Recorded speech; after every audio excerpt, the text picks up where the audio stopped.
Hi, welcome to day 5 of week 11 in the Bible in a Year Live Chronological Project podcast. My name is Shane, and today we'll be reading Deuteronomy chapter 8 to chapter 10 from the Christian Standard Bible. Remember that you can join us live on Sunday at 6:30 p.m. Daylight Saving Time on Zoom, and we'll discuss the things that we've read this week. The details to join that meeting are in the description, and you can also find them on our website at BIAYL project.com. But for now, let us dive into today's reading. Deuteronomy chapter 8. Remember the Lord.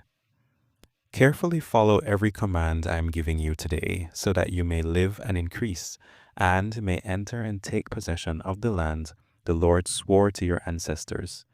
Remember that the Lord your God led you on the entire journey these 40 years in the wilderness, so that he might humble you and test you to know what was in your heart, whether or not you would keep his commands. He humbled you by letting you go hungry. Then he gave you manna to eat, which you and your ancestors had not known, so that you might learn that man does not live on bread alone, but on every word that comes from the mouth of the Lord. Your clothing did not wear out, and your feet did not swell these 40 years. Keep in mind that the Lord your God has been disciplining you, just as a man disciplines his son. So keep the commands of the Lord your God by walking in his ways and fearing him. For the Lord your God is bringing you into a good land, a land with streams, springs, and deep water sources, flowing in both valleys and hills, a land of wheat, barley, vines, figs, and pomegranates, a land of olive oil and honey, a land where you will eat food without shortage, where you will lack nothing, a land whose rocks are iron, and from whose hills you will mine copper. When you eat and are full, you will bless the Lord your God for the good land he has given you. Be careful that you don't forget the Lord your God by failing to keep his commands, ordinances, and statutes that I am giving you today.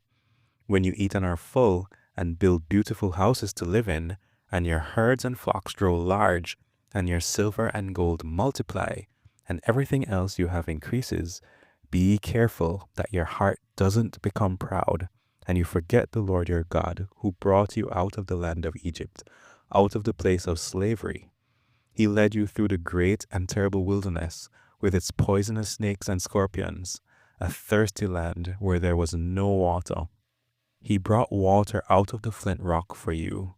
He fed you in the wilderness with manna, which your ancestors had not known, in order to humble and test you, so that in the end he might cause you to prosper. You may say to yourselves, my power and my own ability have gained this wealth for me. But remember that the Lord your God gives you the power to gain wealth. In order to confirm his covenant, he swore to your ancestors, as it is today. If you ever forget the Lord your God and follow other gods to serve them and bow in worship to them, I testify against you today that you will certainly perish. Like the nations the Lord is about to destroy before you, you will perish if you do not obey the Lord your God. Deuteronomy chapter 9.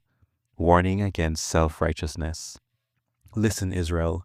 Today you are about to cross the Jordan to enter and drive out nations greater and stronger than you, with large cities fortified to the heavens. The people are strong and tall, the descendants of the Anakim. You know about them, and you have heard it said about them. Who can stand up to the sons of Anak? But understand that today the Lord your God will cross over ahead of you as a consuming fire. He will devastate and subdue them before you. You will drive them out and destroy them swiftly, as the Lord has told you. When the Lord your God drives them out before you, do not say to yourself, the Lord brought me in to take possession of this land because of my righteousness. Instead, the Lord will drive out these nations before you because of their wickedness. You are not going to take possession of their land because of your righteousness or your integrity. Instead, the Lord your God will drive out these nations before you because of their wickedness, in order to fulfill the promise he swore to your ancestors, Abraham, Isaac, and Jacob. Understand that the Lord your God is not giving you this good land to possess because of your righteousness, for you are a stiff-necked people. Israel's rebellion and Moses' intercession. Remember and do not forget how you provoked the Lord your God in the wilderness. You have been rebelling against the Lord from the day you left the land of Egypt until you reached this place. You provoked the Lord at Horeb, and he was angry enough with you to destroy you. When I went up the mountain to receive the stone tablets, the tablets of the covenant the Lord made with you, I stayed on the mountain 40 days and 40 nights. I did not eat food or drink water. On the day of the assembly, the Lord gave me the 2 stone tablets, inscribed by God's finger. The exact words were on them, which the Lord spoke to you from the fire on the mountain. The Lord gave me the 2 stone tablets, the tablets of the covenant, at the end of the 40 days and 40 nights. The Lord said to me, "Get up and go down immediately from here, for your people whom you brought out of Egypt have acted corruptly. They have quickly turned from the way that I commanded them. They have made a cast image for themselves." The Lord also said to me, "I have seen this people, and indeed they are a stiff-necked people. Leave me alone, and I will destroy them and blot out their name on the heaven. Then I will make you into a nation stronger and more numerous than they." So I went back down the mountain while it was blazing with fire, and the 2 tablets of the covenant were in my hands. I saw how you had sinned against the Lord your God. You had made a calf image for yourselves. You had quickly turned from the way the Lord had commanded for you. So I took hold of the 2 tablets and threw them from my hands, shattering them before your eyes. I fell down like the first time in the presence of the Lord for 40 days and 40 nights. I did not eat food or drink water because of all the sin you committed, doing what was evil in the Lord's sight and angering him. I was afraid of the fierce anger the Lord had directed against you, because he was about to destroy you. But again, the Lord listened to me on that occasion.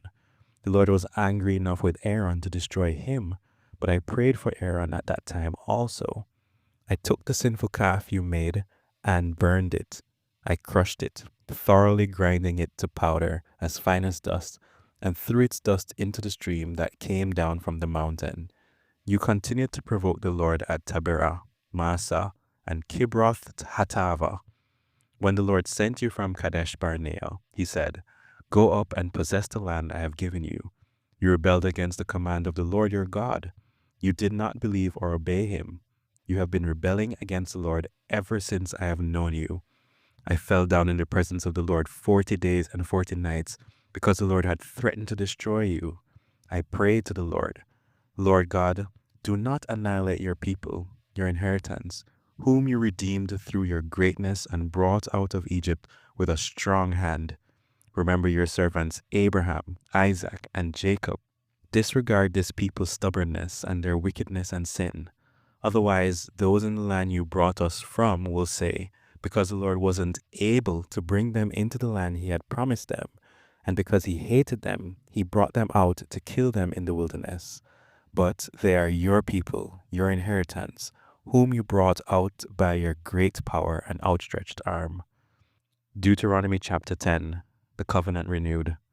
The Lord said to me at that time, "Cut 2 stone tablets like the first ones, and come to me on the mountain, and make a wooden ark. I will write on the tablets the words that were on the first tablets you broke, and you are to place them in the ark." So I made an ark of acacia wood, cut 2 stone tablets like the first ones, and climbed to the mountain with the 2 tablets in my hand. Then, on the day of the assembly, the Lord wrote on the tablets what had been written previously, the 10 commandments that he had spoken to you on the mountain from the fire. The Lord gave them to me, and I went back down the mountain and placed the tablets in the ark I had made, and they have remained there, as the Lord commanded me. The Israelites traveled from Beeroth Bene Jaakan to Moserah. Aaron died and was buried there, and Eleazar his son became priest in his place. They traveled from there to Gudgoda, and from Gudgoda to Jothbatha, a land with flowing streams. At that time, the Lord set apart the tribe of Levi to carry the ark of the Lord's covenant, to stand before the Lord to serve him, and to pronounce blessings in his name, as it is today. For this reason, Levi does not have a portion or inheritance like his brothers. The Lord is his inheritance, as the Lord your God told him. I stayed on the mountain 40 days and 40 nights like the first time. The Lord also listened to me on this occasion. He agreed not to annihilate you. Then the Lord said to me, Get up, continue your journey ahead of the people, so that they may enter and possess the land I swore to give their ancestors. What God requires. And now, Israel, what does the Lord your God ask of you except to fear the Lord your God by walking in all his ways, to love him, and to worship the Lord your God with all your heart and all your soul? Keep the Lord's commands and statutes I am giving you today for your own good. The heavens, indeed, the highest heavens, belong to the Lord your God, as does the earth and everything in it. Yet the Lord had his heart set on your ancestors and loved them. He chose their descendants after them. He chose you out of all the peoples as it is today. Therefore, circumcise your hearts and don't be stiff-necked any longer. For the Lord your God is the God of gods and the Lord of lords, the great, mighty, and awe-inspiring God, showing no partiality and taking no bribe. He executes justice for the fatherless and the widow, and loves the resident alien, giving him food and clothing. You are also to love the resident alien, since you are resident aliens in the land of Egypt. You are to fear the Lord your God and worship him. Remain faithful to him and take oaths in his name. He is your praise, and he is your God, who has done for you these great and awe-inspiring works your eyes have seen. Your ancestors went down to Egypt, 70 people in all, and now the Lord your God has made you numerous like the stars of the sky. This is the word of the Lord. Let those who have ears to hear, hear and obey. Amen.